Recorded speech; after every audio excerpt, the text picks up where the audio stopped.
Why, hello there. How are you? Thanks for joining us or joining me. My husband is in the next room playing music, so if you hear guitar, that's what it is. He's streaming himself. So, anyway, I wanted to come on here. It's going to be another short stream, just like yesterday, uh, simply because I just wanted to get on and rant about something that happened today. Excuse me, that is very upsetting. And hi. Um, and got me all up in a tizzy, and rightfully so. Same with a lot of other parents in this area. Um, as you can see, I didn't bother to with my setup again tonight because it has just been such a chaotic day. Just work was absolutely nuts today, with meetings and all of that stuff. So I we just literally got home like 30 minutes ago. So I mean, it's been a crazy day. And I am finally like, after this, I'm gonna take a shower, have a smoke, and relax for a while, and then go to bed. Hopefully, if I can sleep. Like I said, it's been a very stressful day. Bitch and be bitches. um, so there was an incident today that no parent wants to ever hear. And the reason why the actual incident itself was very upsetting to begin with. But the way that it was handled is very problematic. So I was I think I was in like a meeting or something this afternoon. Um, and shortly after I got off the meeting, I got a phone call from my mother in law. And she starts off the conversation with, "Don't freak out. Everything's okay. The situation has been handled." So obviously, right off the hop, that sets my red flags up. And I am in like high alert, like, oh my goodness, what is going on? I didn't get any notifications from the school, nothing, not a thing. Now, just to give you a bit of background about where we are in a small rural town. We have three schools: an elementary school, a middle school, and a high school, and they are all within a block of each other, like literally 2 blocks from my house. I can see two of the schools from my back porch. So we're a very small community. And today, my mother in law was perusing through Facebook and comes across a post about an incident where the school was restricted. And that itself is alarming because what kind of situations can have a school being restricted, right? So they didn't really give a whole lot of information. Um, then proceeded to post on Facebook, not notify the parents first, post on Facebook that there was an incident at the school. First, they said it was a medical emergency. Okay. That's not that big of a deal. Hopefully, whoever had the medical emergency was okay. But that's how they notified the parents, is they sent out a little message saying that there had been a medical emergency and the school was restricted. What we found out later is that that message was sent out to parents 3 hours after it had happened. You might think, oh, well, that's not really a big deal. Like, it's a medical emergency. That those medical emergencies happen. Right. So it was what had happened was one of the teachers, I believe it was a teacher. They said staff member, but people are saying it was a teacher. I don't know for sure. But a staff member at the school was suspected to be intoxicated. And I guess I'm assuming the school called the police for a wellness check on the suspected person for being intoxicated. In the process of the investigation, they found open bottles of alcohol or empty bottles of alcohol. I'm not sure whether it was in the classroom or his car, but that's not the alarming thing. Like, I mean, a teacher getting drunk while on duty with our children, very concerning, but not the most concerning thing in this situation. When they were looking at his car, he had 2 firearms in his vehicle. And that's why they had the school on lockdown. And they didn't tell the parents that. The school board didn't tell the parents that until after they had handled the situation.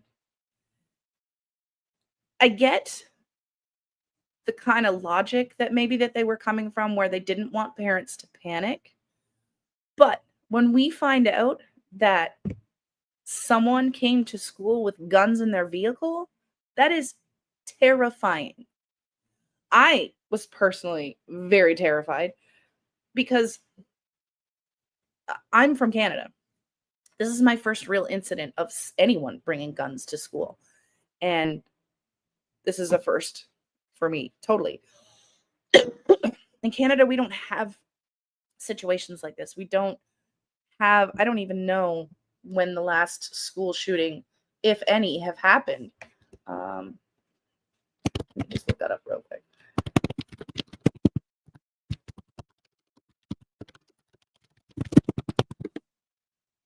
Let me just see. Okay, so the last incident of gun violence at a school in Canada occurred in April 5th, 2013, and it was a daycare in Quebec. And he killed an employee. There's no children harmed. But that was the last considered deadly school shooting in Canada, because Canada has a much stricter law and background check and process to screen people that own guns. And you don't encounter guns really a whole lot in Canada. For example, me growing up, I only came into contact, and not even really, I wouldn't even consider it contact, was a hunting rifle that my stepfather had mounted on the wall in the basement that he never touched. Like I never saw him use it. I never saw him do anything with it. It was more of a decoration than an actual weapon. And you just didn't come across people that just had guns because it's much more restricted in Canada than it is in the US. So to have an incident like this where a staff member of the school showed up with a gun is terrifying. And the fact that the school board didn't let parents know until after the fact is very concerning. And the fact that most of us found out from a Facebook post rather than being notified directly from the school is also alarming as well. Like, we deserve to know what's going on with our kids, and we deserve to know when they're in danger. And thank God in this situation, nobody was harmed. The guns were secured. The person was, I don't know if they were arrested, but they were escorted off the property and they're no longer permitted to come back. But that's all we know as of right now. But that is really, really scary. And it just kind of hits home more when it's close to home like this, that the States needs better gun restrictions. Now, am I advocating for all guns to be taken away? No. No, I'm not. And I never have actually said that. But we need better checks and balances in place so that way we can ensure that the people who are owning guns are responsible gun owners. I know a lot of people say, oh, well, that guns are just a tool, and, it's people that kill people. Guns don't do that, that type of thing. Um, and it's just all at the end of the day, a silly argument, because right now, school shootings are still a big of a problem as they ever have been. Um, and kids are getting hurt. And it's really, really frustrating when you have people that value their right to own a gun over a child's life. That just doesn't make sense to me. That you would rather have your right to own a gun than protect a child. And it really kind of makes you look at the priorities of a lot of people who feel that way. Like, why is a child's life not as valuable as you owning a gun? Right? And, if at the end of the day, these restrictions are in place, if you are a responsible gun owner, then you have nothing to worry about because you'll still qualify to get a gun. But hopefully, the idea is that it's going to restrict people that shouldn't own guns from having them. We have to have a better screening process. We have a huge mental health crisis across the world. I know there was one in Canada. There still one is here. So if mental health is such an issue and such a factor in gun violence, then why are we still at a point where it is easy for people who have these issues to be able to get their hands on them? Yes, criminals are still going to get guns. We understand that. But cracking down and getting more guns off the street means that there's going to be less guns for those criminals to get their hands on. And that's the idea. We need to protect our children. We really, really do. And the fact that that's not a priority is super concerning and alarming. I apologize. My asthma is still acting up like crazy. So I'm coughing a whole lot. Don't mean to. I apologize. Great. But let me just tell you, I'm much calmer now that I've had time to kind of process and adjust. But this situation could have blown up into something very, very badly. Why did this man bring guns to school? What would possess him to do that? You know, what would possess him to think that it was okay to get drunk and intoxicated on the job? Obviously, he's got something going on in his life that is very concerning. And now he's going to be in a lot of trouble and, hopefully pay for the consequences of his actions. But it still could have been a very, very bad situation for our kids. And, it's as someone who hasn't been around a whole lot of guns her whole life, I just don't really understand this mentality of I need to have a gun. I need to have a right to have my gun, and I got to protect myself, got to protect myself. And it's just like, how often are people actually protecting themselves with guns successfully? More people are getting hurt than are actually being protected. You know, they said that they want to put armed guards in schools. That's not making a difference in school shootings because they're still happening. They wanted to arm teachers, and like it's like this, putting more guns into the equation is not the solution. It's only just going to create more problems and more opportunities for accidents and violence to happen. And it's like we don't value our children enough to protect them. And that makes me really, really sad and really concerned. When parents are going out and they are buying backpacks with bulletproof shields in them, like what in what world does that make sense? In what world is that, this is what we should be doing, you know, teaching our kids to do gun drills, you know, and what about all the children that have been through and survived school shootings and seeing their friends die and having to grow up with that trauma in their lives? Like, and we as adults are not doing enough to protect these kids. It's like everybody's just willing to sit back and just let it happen and say, oh, it's not the guns, it's the people. Well, it's a combination of both. And I mean, if you take more guns out of the equation, there's less opportunity for violence to happen. But you will have adults that will sit here until they're blue in the face and say, you're not taking my guns, you're not taking my guns. And it's like, why is that more important than a child's life? Explain that. Make that make sense to me. Why is a gun, your right to own a gun, more important than any child's life? Not just mine, any child. These people often are very adamant to say, oh, I'm pro-life, I'm pro-life. But when it comes down to the nitty-gritty of it and it's, let's protect life then. No, no, no. I'm not willing to make that sacrifice to protect life. I'm pro-life, but only when it's convenient. And that's alarming. That mentality is alarming. And I don't understand it. And I don't think anybody could explain it enough to me to understand, because at the end, that just seems like it's selfishness. You're more concerned about yourself than you are about the community that you're a part of, and it all kind of snowballs, like this mentality of my rights, my rights, my rights are more important than the health and safety of other people. And that's not a community, and that's selfish. I did see something interesting, and and posted, and it was like something about a week ago. I didn't see much of it in the news because I have not been watching the news as closely as I have in the past. And it was something about when is this day?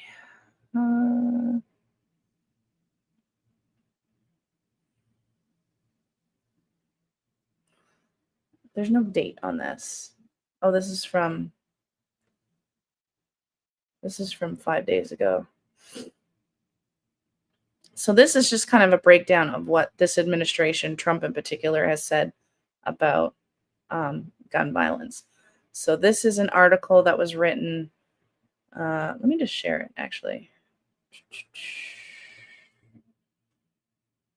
Let me share screen, and we're going to go share screen.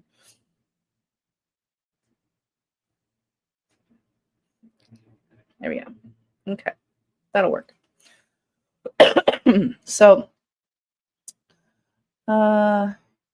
he was president during some of the worst mass shootings in American history, while gun homicides skyrocketed,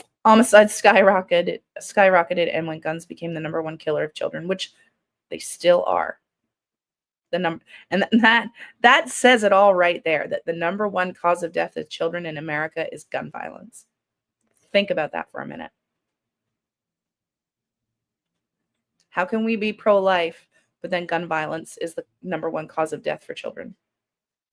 That should make me stop and think there for a minute.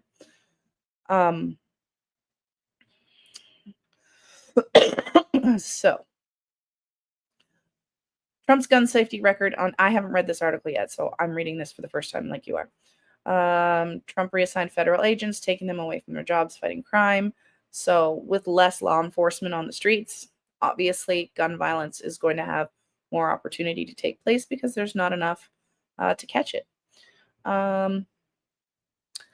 So about 3,000 FBI agents have been reassigned from their duties related to cyber crimes, drug trafficking, and terrorism, counterintelligence, and more to immigration enforcement. Nearly a quarter of the FBI's total agents across the country. The data obtained by Senator Mark Warner of Virginia only represents the number of agents working on immigration at least 50% of their time. The amount of FBI resources devoted to immigration is likely much higher, which means if they're focusing on immigration, they're focusing less on these other issues, which are cybercrimes, drug trafficking, terrorism, that kind of thing. These reassignments reflect a considerable reshaping of the FBI, which tends to focus on national security threats.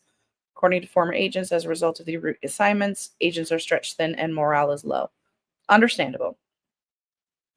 CNN reports that ATF, the primary agency in charge of enforcing our nation's gun laws, has reassigned 80% of special agents to immigration cases. So again, focusing on immigration rather than what's actually causing harm to Americans and American children. As a result, the ATF has lost 1 in every 7 firearms licensed investigators. That's alarming. And stands to lose more under Trump's proposed budget. These reassignments are already shifting resources away from serious gun crimes and dangerous weapons dealers. For the first 4.5 months of 2025, the ATF did not revoke a single gun dealer's license. So, if criminals are out there getting guns and we now have less agents in both the FBI and the ATF finding these people, that means criminals have more opportunity to get more guns on the street, which doesn't solve anything and just increases our problem. Trump made it harder for community-based organizations to access community violence prevention grants. Oh, wow. Okay. So in 2022, Congress established a dedicated grant program within the Department of Justice specifically to support community violence intervention. The Community Violence Intervention and Prevention Initiative was initially a $50 million annual investment for over 5 years. That was focused on preventing and reducing violent crime in communities by supporting comprehensive evidence-informed community violence intervention and prevention programs through direct investment and capacity building support. So that sounds like a good thing. You know, these particular things. It sounds like a fantastic job of, going out there and finding ways to reduce gun violence. But now Trump's Department of Justice eliminated federal funding for CVI as we know it in a major shift CVIPI grants for fiscal year 2025 are now capped at $34.6 million and are closely tied to support for law enforcement, with no pathway for community-based organizations to be awarded funds outside of the subrecipients of government agencies, which comes with strict parameters. In fact, the new purpose of CVIPI is to support law enforcement efforts to reduce violent crime and improve police community relations through a range of cross-sector enforcement, prevention, intervention strategies that leverage active collaboration with communities through sustained partnerships and engagement. A bunch of word salad, basically. Historically, public safety strategies in the U.S. have prioritized law enforcement efforts and discounted community-led programs that have a proven track record for reducing violence. So, why would that happen? Why would they want to reduce that? Especially when they have a proven track record. This has created a chasm between the two, both in terms of funding and in police community trust, by now requiring these local and state programs to partner with law enforcement to access these funds. Trump has put a significant roadblock in the way of properly developing community-based organizations that desperately need access to federal funding to do the work that law enforcement cannot do to save lives, the lives of our children. Trump put gun industry profits above public safety yet again, not a surprise, weakening safeguards for gun exports to high-risk countries. So in 24, the Biden administration imposed limits on civilian firearm exports, establishing stronger review standards and rules to reduce the risk of legally exported guns being diverted to criminals, terrorists, and drug cartels. Again, remember, we talked about all of these agents being diverted to immigration rather than violence provides this opportunity to criminals and terrorists and drug cartels to get their hands on guns easier and undetected. These rules followed a report that linked legally exported U.S. guns to higher rates of crime and violence across the world, including the massacre of school children. This brings up another point that the gun violence that happens in Canada, a lot of those guns travel over the border from the U.S. And this was a big talking point earlier in the year when Trump was accusing Canada of having fentanyl come over the border. And when we actually looked at the statistics, the amount of fentanyl coming over the border from Canada pales massively in comparison to the amounts of illegal guns coming over the border into Canada. And it was a little lopsided, so I don't want to look up that statistic right now. But if you feel that you want to Google it, it's there. So, the rules followed a report that linked legally exported U.S. guns to higher rates of crime and violence across the world, including the massacre of school children. Trump has rescinded these restrictions under the guise of defending the Second Amendment. So again, we are placing the right to own a gun over the lives of people, in particular school children. I'm sorry, I have to take a drink. My throat is just not happy with me.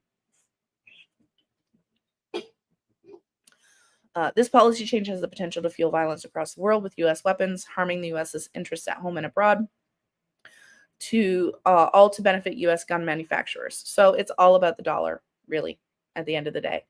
It's all about the dollar, which probably has a lot to do with the money that the Trump administration most likely received from the NRA.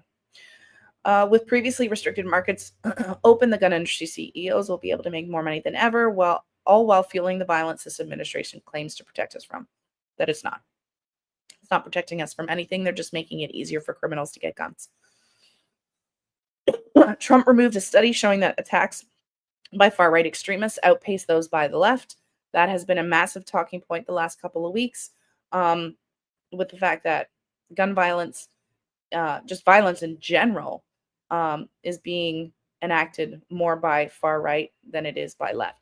Now, I'm not going to deny that both sides are committing violence. But as I said yesterday, there is a vast imbalance between the two. And the far right, unfortunately, is the one that's committing more violence.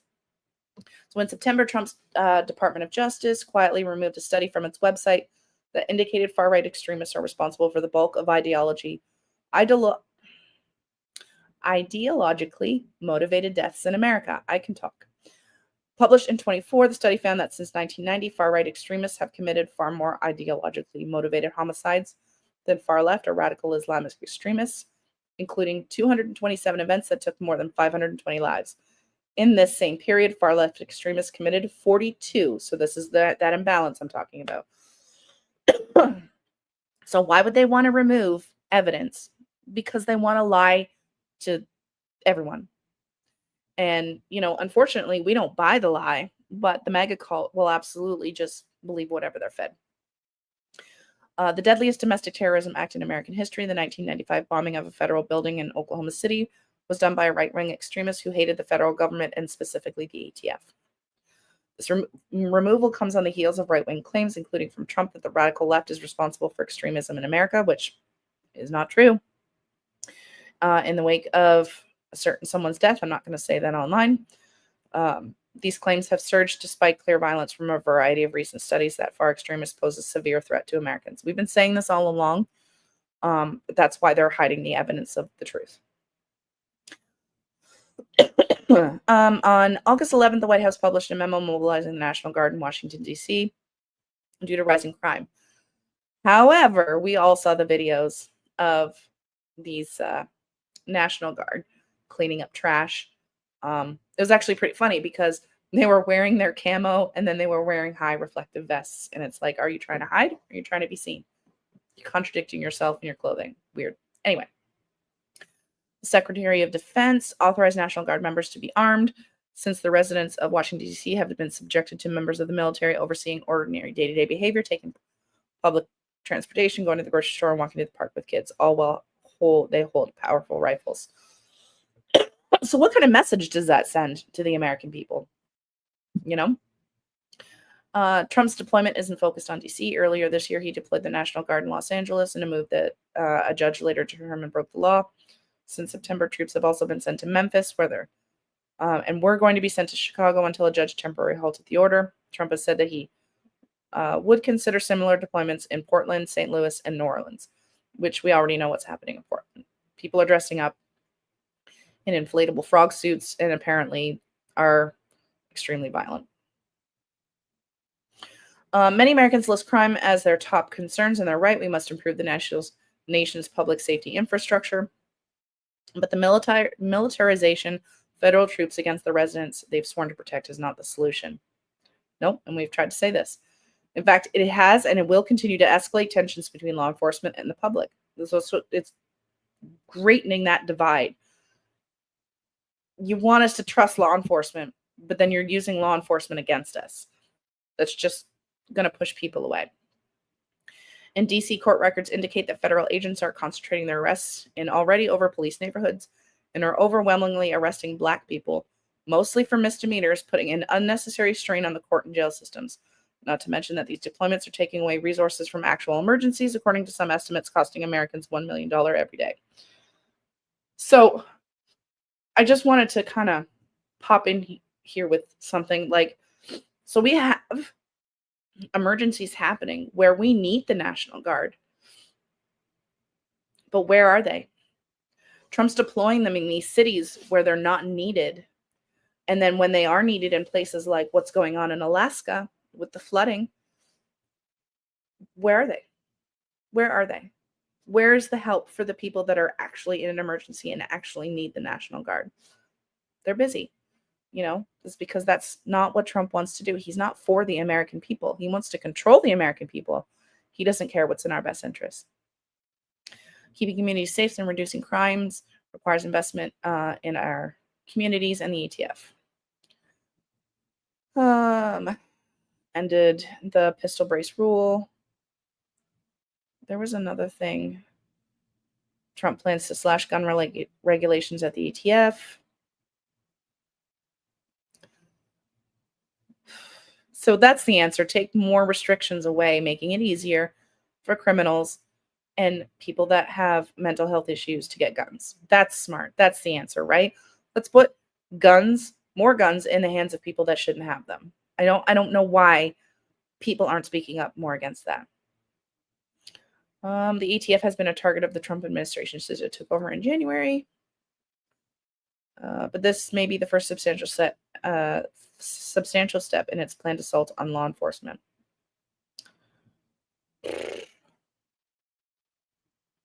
Trump effectively legalized machine guns. The Trump administration agreed to a settlement that requires the Department of Justice to not enforce the machine gun ban against any device that functions like a forced reset trigger. Dude.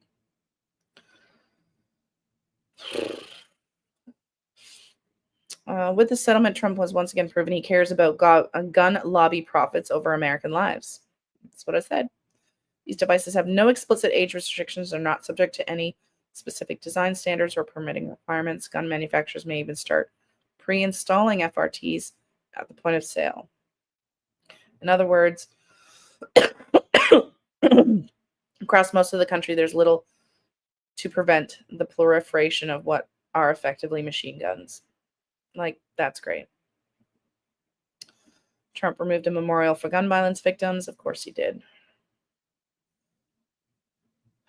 Trump plans to defund the police with a proposed budget.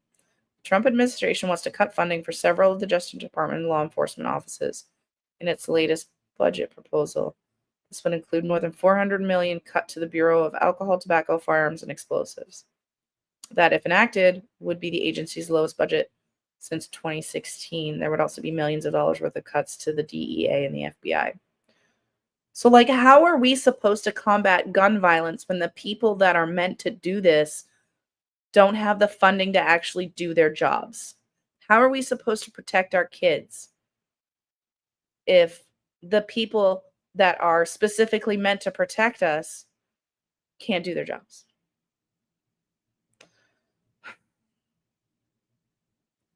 If this proposed budget is passed by Congress, it will undoubtedly hamper the ATF's ability to carry out the Trump administration mission to crack down on violent crime. They can't. They can't. Like, when you are stretched thin, how are they supposed to do that?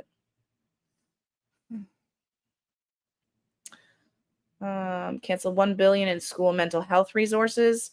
That's a big one. That's a big one. When you sit here and you blame the gun crisis on mental health and then turn around and reduce or cancel budgeting to combat mental health, that's just compounding the issue. That's just the solution. If you honestly believe that mental health is the problem, then why aren't you advocating to keep things like this in place that would help with mental health? Like, it's counterproductive. You can't sit here and blame it on mental health and then turn around and say, well, we're not going to do anything about mental health. Like, that's just going to make the problem worse. I don't understand how people think that that makes sense. These cuts only serve to hurt our kids and make them less safe at school. Yeah. Dismantled violence prevention funding programs. Abruptly rescinded millions of dollars of grants to local gun violence prevention and crime reduction programs, as well as domestic violence assistance programs and drug addiction intervention programs.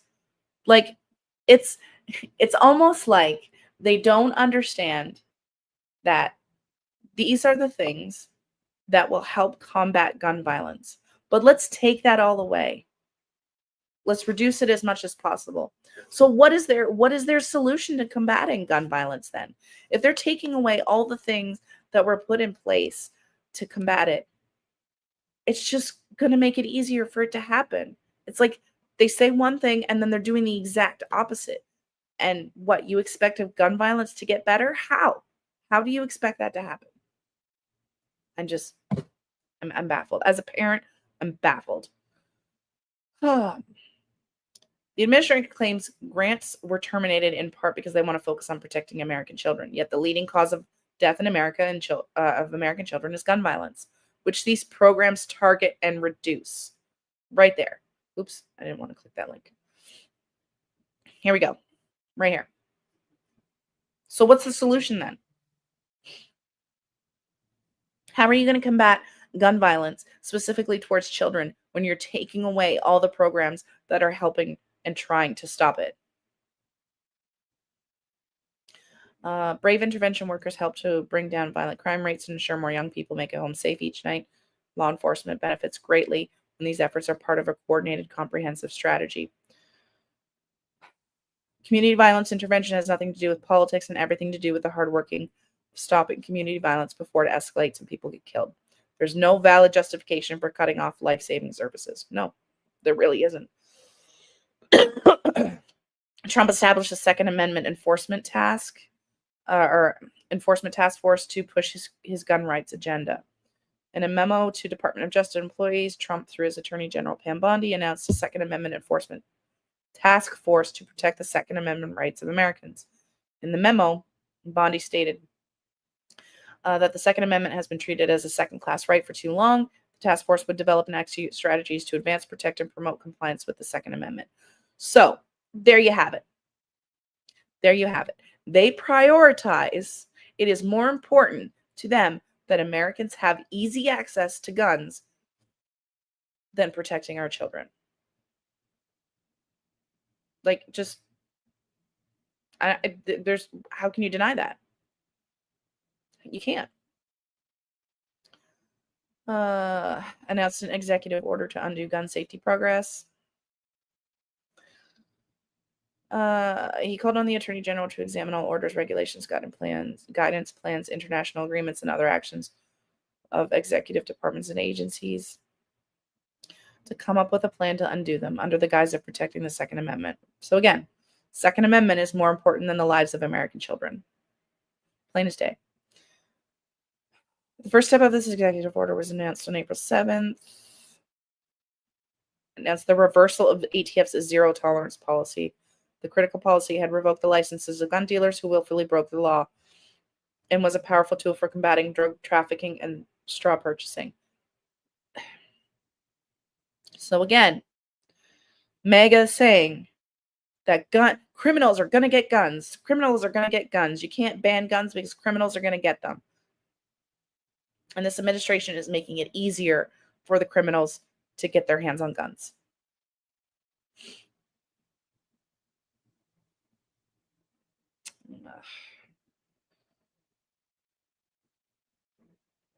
Yeah. Trump is spending resources investigating Tesla damages instead of addressing the number one killer of kids in the U.S. Yeah. So that's it. That is, there's more to the article, but it's just frustrating me reading it. The fact that this administration is doing everything it possibly can to undo things that are put in place to protect our kids versus protecting the Second Amendment. Because at the end of the day, to them, gun manufacturers making money is more important, and people having the right to own guns easily is more important than the lives of American children. And we have incidents like today when a teacher shows up at school drunk with firearms in the backseat of his car. And as a parent, I'm supposed to accept that. And I'm supposed to believe that this administration cares about my child going to school and coming home safe, when very clearly they do not. But, you know, MAGA's going to believe whatever they're fucking told. And, you know, anybody who comes out against that with real evidence, doesn't matter. Doesn't matter. Anyway. Okay. Thankfully, at the end of the day today, no one got hurt.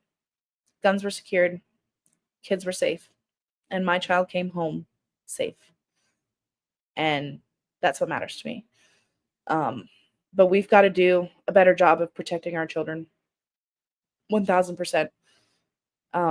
Because obviously the government's not going to stand up and protect our kids. So we have to be louder about taking steps that we need to make sure that our kids stay alive and change that statistic. Because gun violence is the number one killer of children in America. Think about that. Is that the America you want to live in? Is that the America that you believe in? All right. Thank you for listening to me rant and rave about that. It was very traumatic today. Like I said, that was my very first instance of any type of anything gun related happening, you know. in my child's school, in this school district, and it was alarming. It was scary, but we got through it. And at the end of the day, all that matters is that nobody was hurt. And we have to do a better job as a community and as a country. All right. Thank you for watching. I have Bible study tomorrow. I don't get home till about 9:30, so I may come on and stream tomorrow.